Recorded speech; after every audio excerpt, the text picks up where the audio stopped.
as Europe navigates the uncertainties of economics, the role of financial leadership is more critical than ever. Andrzej Domański, Poland's finance minister and a seasoned expert in capital markets, brings us years of experience from the financial sector to his current role in shaping the country's future. Hello, and thanks for being with us here on TVP World. Thank you for inviting me. Now, let's start with the most recent announcement by the Polish Prime Minister's migration policy. Because, well, a lot of talk revolves around the humanistic side of things. I would like to ask you about the economic impact. Is it true that we do need migrants for our current economy? First of all, we need control over who is entering our country. That's very basic, and it's very important for our government to regain this control. And of course, our economy needs skilled workers who can help us in accelerating our growth. Our economy is no longer competing on very low wages. We want our economy to compete in the fields of more advanced technologies where people with some specific skills are really needed. So actually what we are talking right now in terms of economics is what kind of skills we would like to invite to Poland. Right. Now, the policy announced by the Prime Minister, do you think that that might send a signal that, well, for specific, even though it is specific to asylum seekers, do you think that might send a signal that Poland is not open for migrants, even though we are on a kind of market that is already competing for more high-skilled labor workers? Poland is open for high-skilled workers from other countries. For example, we would be really happy to see more people from, let's say, OECD countries to come to Poland. In recent years, our economic situation has improved. Even in 2024, real wages went up by 9%.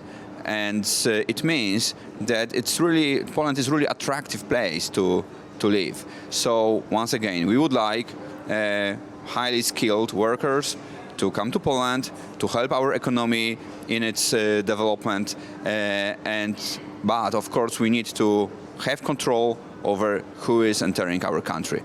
Right, and speaking of Poland becoming an increasingly attractive place for foreigners to come and also having to exert control over who gets to come in and not. In recent weeks, of course, we're talking a lot about the new migration strategy. And just a few weeks ago, the dominating topic is kind of the visa scandal.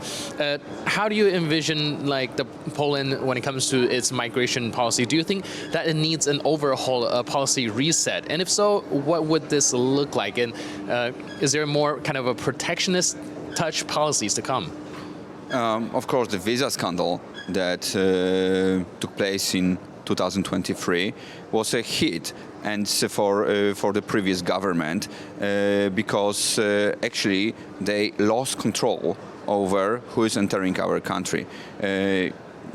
Foreigners were able to buy visas without any control, and it was very dangerous.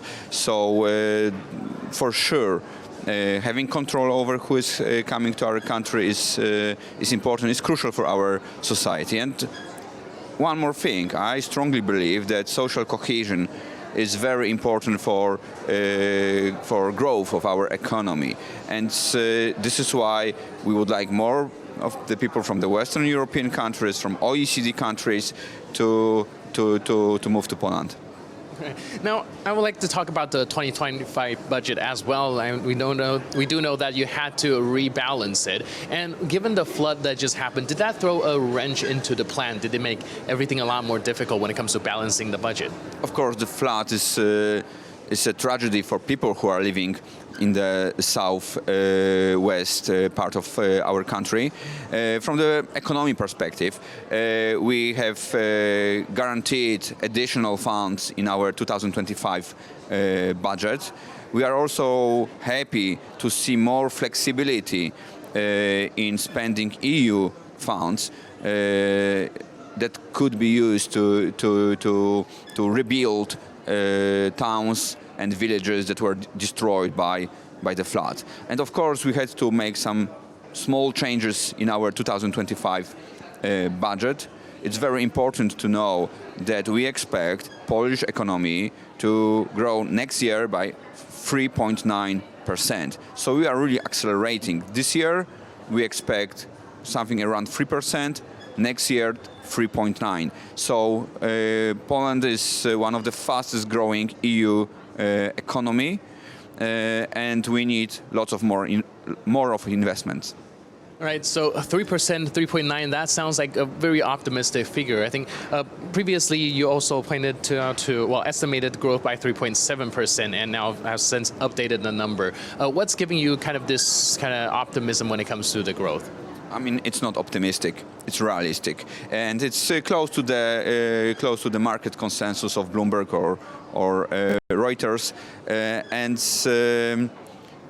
the optimism is I mean, this projection, this forecast, is based on accelerating investments, accelerating spending of EU funds. Still, the retail sales in Poland is pretty strong. As I said, wages are growing at the highest pace in the 21st century in my country, above 9%. So there are many engines of our growth. Having said that, we want more. And of course, there are also threats to this scenario. One of the biggest obstacle this year is, of course, the very sluggish recovery in Eurozone, and especially in our most important trading partner, German economy. So this is why we are hoping that recent cuts by European Central Bank will help Eurozone economy and therefore will help Polish exporters. And when it comes to spending, now we do know that Poland's trying to boost its defense spending up to 4.7% GDP. Do you think that with the current economy, Poland will be able to sustain that 4.7%? Is it excessive? Meanwhile, we do know that it is necessary to protect the eastern flank, but do you think that that would have a significant impact on spending that much on defense? Security is our priority. We are all well aware what's happening in Ukraine right now, and it's our duty to secure funding for our army, for development of of its equipment. Poland is not only spending the highest share of its GDP among NATO members, but also within those spendings we have the highest share of spending that actually goes into the modernization of our army. So it's very, very important for us, and of course it's sustainable. Having said that, of course it's also a challenge for the budget. Right. So when we spend that much on defense, do you think that there are some of the projects that couldn't be done because of the spending, or is there any other kind of program that had to be cut to foot that bill?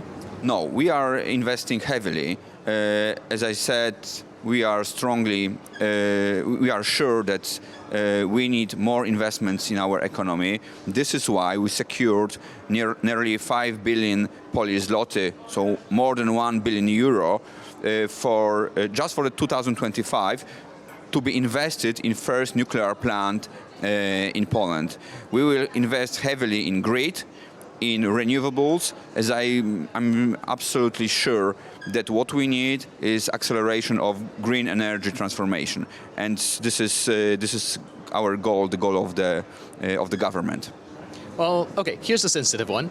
Do you think that, well, with Poland spending so much on defense, we're kind of carrying the weight of some of the countries? Do you think that perhaps we could have even more robust healthcare system or a social kind of safety net and all that if some of the other countries also kind of bring up their defense spending to a more baseline level?